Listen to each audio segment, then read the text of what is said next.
የቆዳን መጎሳቆል በጊዜ ለይቶ አለማወቅና ምልክቶቹን እንደ ተራ ድካም ወይም ደግሞ መደበኛ ድርቀት መዘንጋት በሂደት በቆዳችን ጤና ላይ የሚያስከትለው ጠንቅ እጅግ ከባድ ነው። ከማያቋርጥ የቆዳ መቆጥቆጥና የልስላሴ መጥፋት ጀምሮ እስከ ቆዳ ያለ ጊዜው መጨማደድና ወዝ ማጣት የሚያደርሰው ይህ ችግር የምንጠቀማቸውን ተፈጥሯዊ ግብዓቶችና የአኗኗር ዘይቤያችንን ማስተካከል ለምን የውበትና የህልውና ጉዳይ እንደሆነ በደንብ ላስተምራችሁ እወዳለሁ። ሰላም ጤና ይስጥልኝ የጤና ጉዳይ ቻናል ቤተሰቦቼ እንደምን አላችሁ? ዛሬ ይዤላችሁ የመጣሁት ስለ ተራ የፊት መታጠብ ሳይሆን በችልታ የምናልፋቸው የቆዳ እንክብካቤ ጉድለቶች በውጫዊው የቆዳ ስርዓታችን ላይ ሊያመጡ ስለሚችሉት አደገኛ ተጽዕኖና በአስቸኳይ በቡናና በማር ውህደት ጥንቃቄ ማድረግ ስላለብን ነጥቦች ነው ማለት ነው። ወደ ዝርዝሩ ከመግባታችን በፊት ግን እንዲህ ያሉ ወሳኝ የውበትና የጤና መረጃዎቼ ሁልጊዜ ወደ እናንተ ዘንድ ይደርሱ ዘንድ ደግሞ ሰብስክራይብ፣ ላይክ እና ሼር በማድረግ ቤተሰብ ሁኑ። ላለው የምትፈልጉትን ጥያቄና ሀሳብ ደግሞ ኮሜንት ላይ አስቀምጡልኝ። በጥንቃቄ የማነብና ተገቢውን ምላሽ ለእናንተ የማቀርብ ይሆናል ማለት ነው። አሁን ወደዚያው ስለ ቆዳ ጤንነት የምትማሩበት ስለሞቱ የቆዳ ሴሎች መከማቸት፣ ሳይንሳዊ ጽንሰ ሀሳቦችና የቆዳ ህዋሳትን ዳግም የሚያነቃቁ ተፈጥሯዊ መፍትሄዎችን ዝርዝር መረጃ ወደምናይበት ክፍል እንለፍ። አብራችን ቆዩ። ቡናና ማርን በማዋሃድ ለቆዳ እንክብካቤ መጠቀም በጥንታዊ የውበት አጠባበቅ ዘዴዎች ውስጥ ትልቅ ቦታ የሚሰጠውና በአሁኑ ወቅትም በብዙዎች ዘንድ ተመራጭ እየሆነ የመጣ ተፈጥሯዊ መንገድ ነው። ይህ ውህደት በቤታችን ውስጥ በቀላሉ የሚዘጋጅ ቢሆንም በውስጡ የያዛቸው ንጥረ ነገሮች ለቆዳችን የሚሰጡት ጥቅም ግን እጅግ ከፍተኛ ነው። ቡና በውስጡ የያዘው ካፌን እና ጸረ ኦክሲዳንት እንዲሁም ማር በውስጡ የያዘው የተፈጥሮ እርጥበት ሰጪና ባክቴሪያ ተከላካይ ባህሪ ሲቀላቀሉ ቆዳችንን ከመሳሳት ከመጨማደድና ከድርቀት የሚታደግ ተአምረኛ ውህድን ይፈጥራሉ ማለት ነው። የሰውነታችን ቆዳ በየጊዜው ራሱን የማደስ ተፈጥሯዊ ዑደት አለው። በዚህ ሂደት ውስጥ አዳዲስ የቆዳ ህዋሳት ሲፈጠሩ የቆዩትና የሞቱ ሴሎች ደግሞ ወደ ላይኛው የቆዳ ክፍል ወይም ኤፒደርሚስ በመውጣት ይከማቻሉ ማለት ነው። እነዚህ የሞቱ ሴሎች በራሳቸው ጊዜ ተለይተው ካልተራገፉ እንግዲህ ቆዳችን የሻከረ የደበረና ወዝ የሌለው እንዲመስል ያደርጉናል። የቡናና የማር ውህደት ደግሞ ይህንን ችግር በሚከተሉት 5 መንገዶች ያስተካክለዋል ማለት ነው። ለምሳሌ አንደኛው የሞቱ የቆዳ ሴሎችን የማስወገድ ሂደትን ማከናወን ይችላሉ። እነዚህ ውህዶች የሰውነታችን ቆዳ በየ28 ቀኑ ራሱን የማደስ ተፈጥሯዊ ዑደት ያለው ሲሆን የቆዩትና የሞቱ ሴሎች በራሳቸው ካረገፉ በቆዳችን ላይ ተከማችተው የጠቆረና የሻከረ መልክን እንዲኖረን ያደርጋሉ። የቡናና የማር ውህደት ይህንን ችግር በሁለት መንገድ ይፈታዋል። በመጀመሪያ የቡናው ዱቄት ቆዳን ሳይጎዳ በጥንቃቄ የማጽዳት ተፈጥሯዊ ሻካራነት ስላለው ውህዱን ቆዳችን ላይ ቀብተን በክብ ቅርጽ በምናሸው ጊዜ በቆዳ ላይ ተጣብቀው የቆዩትን የሞቱ ሴሎቻችንን ቆሻሻቸውን እየፋቀ ያስወግደዋል ማለት ነው። ይህም በቆሻሻ የተደፈኑ የቆዳ ሴሎቻችንን ወይም ቀዳዳዎቻችንን ማለት ነው እነሱን በመክፈት ቆዳችን በነፃነት እንዲተነፍስ ያደርገዋል። በሌላ በኩል ማር በውስጡ የያዛቸው የተፈጥሮ አሲዶች የሞቱ ሴሎች በቀላሉ እንዲላቀቁ ከማድረጋቸውም በላይ ቆዳው እንዳይቆጣ እንደ መከላከያ በመሆን ለስላሳና እርጥበት ያለው አዲስ የቆዳ ንብርብር እንዲተካ ያደርገዋል ማለት ነው። ይህ ሂደት ሻካራ የሞተ የቆዳ ክፍል ተወግዶ እንግዲህ ከስር ያለው አዲሱና ለስላሳው ቆዳ ደግሞ ወደ ላይ ወጥቶ እንዲታይ የፊት መጥቆር እንዲወገድና ቆዳ እንዲበራ ያደርጋል። በተጨማሪም የሞቱ ሴሎች ከተወገዱ በኋላ የምንቀባቸው ሌሎች የቆዳ ማለስለሻዎች ወደ ውስጥ ዘልቀው የመግባት አቅማቸው እየጨመረ ይመጣል ማለት ነው። ሆኖም ይህንን የጽዳት ሂደት በሳምንት ከ1 እስከ 2 ጊዜ ብቻ ማድረግ ይመከራል። ምክንያቱም ከዚህ በላይ ማድረግ ቆዳን ሊያሳሳና ለቁጣ ሊዳርግ ስለሚችል አጠቃቀማቸውን መገደብ ይኖርባቸዋል ማለት ነው። ሁለተኛው ደግሞ የደም ዝውውርን ማፋጠን ነው። በቡና ውስጥ የሚገኘው ከፍተኛ የካፌን መጠን ቆዳን የማንቃትና የደም ስሮችን የማነቃቃት ልዩ ችሎታ አለው። የቡናና የማር ውህደት ቆዳችን ላይ ቀብተን በምናሸው ጊዜ ካፌኑ ወደ ቆዳ ውስጥ ዘልቆ በመግባት የደም ስሮች እንዲለጠጡና ደም በከፍተኛ ሁኔታ እንዲዘዋወር ያደርጋል። ይህ የተሻሻለ የደም ዝውውር ለቆዳ ህዋሳት አስፈላጊ የሆነውን ኦክሲጅንንና ንጥረ ምግብን በበቂ ሁኔታ እንዲያገኙ ስለሚያደርግ ቆዳችን የድካም ስሜት ተወግዶለት ንቁና ጤናማ እንዲመስል ይረዳዋል።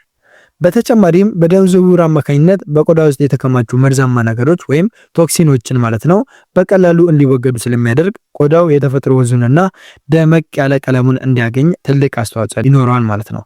ይህ ሂደት በተለይ ከአይን ስር የሚፈጠርን እብጠትንና ጥቁረትን ለመቀነስ እንዲሁም ለቆዳ ጥራት እጅግ ውጤታማ የሆነ የተፈጥሮ ዘዴ ነው ማለት ነው። ሶስተኛው ደግሞ ለቆዳ ጥርቅምነትና ለሴሉላይተስ መቀነስ ትልቅ እገዛን ያደርጋሉ። ቡና በውስጡ የያዘው ካፌን የቆዳ ህብረ ሕዋሳትን የማጥበቅና የማሳሳት ከፍተኛ አቅም አለው። ይህ ውህድ በተለይ በዳሌ በጭንና በክንድ አካባቢ የሚታዩትንና እንደ ብርቱካን ልጣጭ የተበረበሩ የሚመስሉ ያልተፈለጉ ስብ መሰል ሽንጦችን ለመቀነስ ይረዳል። ቡናው በቆዳ ውስጥ የሚገኙ የፈሳሽ ክምችቶችን በማድረቅና የስብ ሕዋሳትን በማርገብ ቆዳው ይበልጥ የተወጠረና ወጥ የሆነ ገጽታ እንዲኖረው ያደርጋል። ከቡናው ጎን ለጎን ማር ቆዳው እንዲለጠጥና ጥንካሬውን እንዳያጣ ስለሚረዳው ሁለቱ ተቀላቅለው ሲቀቡ ቆዳ እንዳይዝረከረክና እድሜን ተከትሎ የሚመጣን የቆዳ መላላት ለመከላከል ትልቅ ሚናን ይጫወታሉ።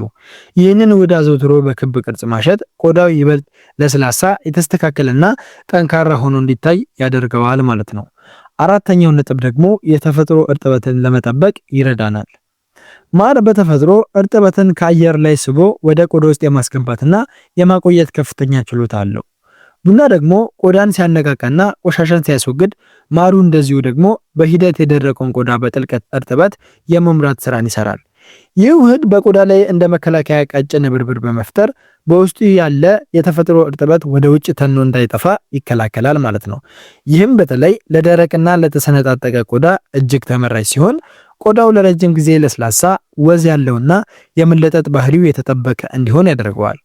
ቆዳ በቂ እርጥበት ሲያገኝ ደግሞ ያለ ጊዜው የሚመጣን መጨማደድና መሳሳትን ስለሚከላከል የቆዳን ወጣትነት ለመጠበቅ የሚኖረው ሚና እጅግ የላቀ ነው ማለት ነው። አምስተኛው ነጥብ ደግሞ ቆዳን ከኢንፌክሽንና ከብጉር መከላከል ነው።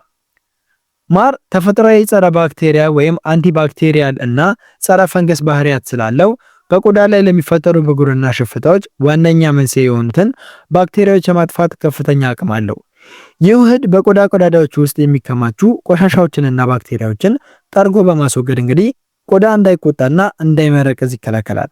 ከዚህም በተጨማሪ በቡና ውስጥ የሚገኙ ጸረ ኦክሲዳንቶች ከማሩ ጋር በመቀላቀል በቆዳ ላይ የሚታዩ ቀይ ነጠብጣቦችንና የብጉር ጠባሳዎችን ለማጽዳት ይረዳሉ። ውህዱ ቆዳን በጥልቀት ስለሚያጸዳና ከኢንፌክሽን ስለሚጠብቅ ቆዳችን ንጹህ፣ ከብጉር ነፃ የሆነና ወጥ የሆነ ገጽታ እንዲኖረው ያደርጋል። በተለይ በባክቴሪያና በቆሻሻ መከማቸት ለሚመጣ የፊት ቆዳ ችግር ይህ ተፈጥሯዊ መድኃኒት እጅግ ውጤታማ ነው ማለት ነው። ስድስተኛና የመጨረሻ የቡናና የማር ውህድ ለቆዳ ያላቸው ጥቅም ደግሞ ጸረ እርጅና ወይም አንቲ አንጂንግ የምንለው ነው ማለት ነው። ቡናና ማር በውስጣቸው እጅግ ከፍተኛ የሆነ የጸረ ኦክሲዳንት ክምችት አላቸው። ይህም ቆዳን ከፀሐይ ጨረር፣ ከአየር ብክለትና ፍሪ ራዲካልስ ከሚባሉ ለቆዳ እርጅና መንስኤ ከሆኑ ጎጂ ነገሮች ይከላከላል። በቡና ውስጥ የሚገኘው ካፌን የቆዳ መጨማደድንና መሳሳትን የሚቀንስ ሲሆን ማር ደግሞ የቆዳን የመለጠጥ አቅም በመጠበቅ ቆዳው ሁልጊዜም ወጣትና ጥርቅም ብሎ እንዲቆይ ያደርገዋል ማለት ነው።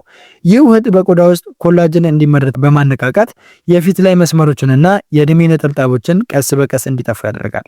አዘውትሮ መጠቀምም ቆዳው እንዳይዝልና ወጣትነቱ ተጠብቆ ለረጅም ጊዜ እንዲቆይ ያግዛቸዋል ማለት ነው። በአጠቃላይ ይህ ተፈጥሯዊ ውህድ በዋነኝነት የሞቱ የቆዳ ሴሎችን በማስወገድ ቆዳን ለስላሳና ብሩህ ያደርጋል። በውስጡ የያዘው ካፌን የደም ዝውውርን በማፋጠን ቆዳ እንዲነቃቃና የቆዳ መላላትን ወይም ሴሉላይትን ለመቀነስ ይረዳል። ማር ደግሞ ለቆዳው ጥልቅ እርጥበትን በመስጠት ባክቴሪያዎችን በመከላከል ከብጉር ይታደጋል። በአጠቃላይ ሁለቱም በጸረ ኦክሲዳንት የበለጸጉ በመሆናቸው ቆዳ እንዳይጨማደድና ወጣትነቱን ጠብቆ እንዲቆይ ያደርጋሉ ማለት ነው። ክቡራትና ክቡራን በብዙዎች ዘንድ እንደ ተራ የቤት ውስጥ ልማድ ተቆጥሮ ትኩረት ሳይሰጠ የቆየው ቡናን በማር ለውሶ የመቀባት ጥበብ በቆዳችን ጤናና ውበት ላይ ስላለው ዘርፈ ብዙ ጥቅም የነበረን ቆይታ ይህንን ይመስል ነበረ። ዛሬ የተመለከትናቸው ነጥቦች ይህ ተፈጥሯዊ ውህድ የሞቱ የቆዳ ሴሎችን በማስወገድ የደም ዝውውርን በማፋጠን የቆዳ መላላትን ወይም ሴሉላይትን በመከላከልና ቆዳን ከብጉርና ከእርጅና በመታደግ ረገድ ያለውን ተጽዕኖ በቂ ግንዛቤ እንዳስገነዘብኳችሁ ተስፋ አደርጋለሁኝ። የቆዳችንን ተፈጥሯዊ ባህሪ መረዳት እንዲሁም ደግሞ በኬሚካል ከተበከሉ ነገሮች ይልቅ እንዲህ ባሉ ተፈጥሯዊ ንጥረ ነገሮች መንከባከብ ብሩህና ጤናማ ቆዳ የምናገኝበት ብቸኛው የጥበብ መንገድ ነው ማለት ነው። በዛሬው ውይይታችን ላይ ያላችሁን አስተያየት እንዲሁም በሌላ ርዕስ እንድንወያይ የምትፈልጉት ጥያቄና ሀሳብ ካላችሁ ኮሜንት ሴክሽን ላይ አጋሩኝ። ሁሉንም በጥንቃቄ የማነብና ተገቢው ምላሽ ደግሞ ለእናንተ የማቀርብላችሁ የሚሆን ሲሆን ይህ መረጃ ለብዙዎች ደርሶ የብዙዎችን ውበትና ጤና እንዲያሻሽል እንግዲህ ሼር ማድረጋችሁን አትርሱ ማለት እወዳለሁኝ። በሚቀጥለው ዝግጅታችን ሌላ ጠቃሚ መረጃ ይዤላችሁ እስክመለስ ድረስ በያላችሁበት ሰላምና ጤና ለእናንተ ተመኘሁኝ። ሰላም ሁኑ።